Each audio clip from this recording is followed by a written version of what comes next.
கடைசியாக பார்த்தீங்கன்னா கோழிக்கூடு வந்தாச்சு நண்பர்களே. படாத பாடுபட்டு காலிலேருந்து நிறையா லிஃப்ட்டு கேட்டு ஒரு 2-3 பைக் மாறி பார்த்தீங்கன்னா வயநாட்டிலேருந்து கோழிக்கூடு வந்துட்டோம்.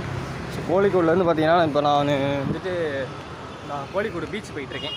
ஆமாம், கோழிக்கூடு பீச் போயிட்டு அங்கேருந்து அடுத்த அப்படியே நம்ம திருச்சூர் அந்த சைடு போகணும். மதியம் ஆகி விட்டுருந்தாலும் சாப்பிட்டுட்டு அடுத்து நம்ம பயணத்தை கண்டினியூ பண்ணலாம். பரவாயில்ல, இன்றைக்கி பைக்கில் ஒரு 2 பைக் லிஃப்ட் கிடச்சனால வந்துட்டு ஈஸியாக வந்துட்டோம். பார்ப்போம் என்ன நடக்குது அப்படின்ட்டு.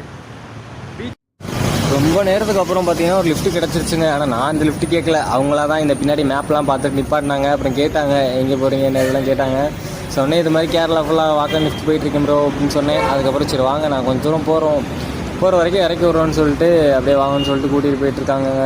ஸோ ரொம்ப நேரத்துக்கு அப்புறம் ரொம்ப தூரம் நடந்து காலெலாம் வலிச்சிச்சு. ஸோ அப்பாடா லிஃப்ட் கிடச்சிச்சு அப்படின்ட்டு நானும் போயிட்டுருக்கேன்.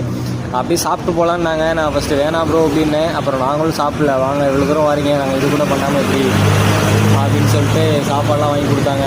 இந்த கேரளா ரைஸை பாருங்களேன், நல்லா குண்டுன்னு இருக்குங்க. ஏன்னா நம்ம ஊர் சைடெலாம் டிஃப்ரெண்ட்டாக இருக்கும் அரிசி. இங்கிட்டு மோஸ்ட்லி பார்த்தீங்கன்னா எல்லா சைடும் எல்லா கடையிலையும் இந்த மாதிரி தான் இருக்குது அரிசி. நல்லா தான் இருக்குது. பட் நம்ம புதுசாக சாப்பிடும்போது கொஞ்சம் சாப்பிட கஷ்டமாக இருக்குது. நல்லா வந்து அவங்க காலையிலையும் சாப்பிட்லையா, ஸோ நல்லா சாப்பாடு பார்த்தீங்கன்னா நல்லா மீன் சாம்பார் அப்புறம் பாயாசம் அப்பளம் அப்படின்னு சொல்லிட்டு எல்லாமே நல்லா சாப்பிட்டுட்டு இந்த கார் இருக்குல்ல, இதான் அவங்களோட காரு. ஸோ அப்படியே வந்து இதில் தான் நம்ம வந்தோம்.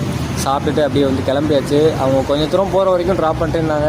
எனக்கு தெரிஞ்சு கோழிக்கூடு அந்த அவுட்ரு இல்லைனா கோழிக்கூடு பீச் வரைக்கும் அவங்க கூட போயிட்டு அதுக்கப்புறம் பார்த்திங்கன்னா அப்படி அங்கேருந்து நம்ம நேஷனல் ஹைவேஸ் கிடச்சிச்சின்னா அப்படியே திருச்சூர் சைடு நம்ம போகலாம். இன்னும் ஏன்னா இங்கேயும் பார்த்தீங்கன்னா தளபதி ஃபேன்ஸ் தாங்க இருக்காங்க, வேறு லெவல் பண்ணுறாங்க. காரில் ஃபுல்லாகவே தமிழ் பாட்டு தான் போட்டு ஜாலியாக அப்படியே பேசிகிட்டே போனோம். ஸோ நம்ம இன்ஸ்டாகிராம் ஐடிலாம் வாங்கி வந்துட்டு ஃபாலோ பண்ணிவிட்டு மெசேஜ் பண்ணுறேன் ப்ரோ, ஏதாச்சும் எதுவும் டவுட்டு எது எமர்ஜென்சி எதுனாலும் கால் பண்ணுங்கள் அப்படின்னாங்க. ஸோ அதனால் அப்படியே போயிட்டுருக்கோம். அப்படியே இவங்க ட்ராப் பண்ணதுக்கப்புறம் அங்கேருந்து நம்ம வேறு லிஃப்ட் கேட்கணும். அப்படி இல்லைனா ஈவினிங் ஆயிடுச்சு அப்படின்னா நம்ம நைட்டு ஸ்டே பண்ணுறதுக்கு தான் ஏதாச்சும் இடம் பார்க்கணும். So okay.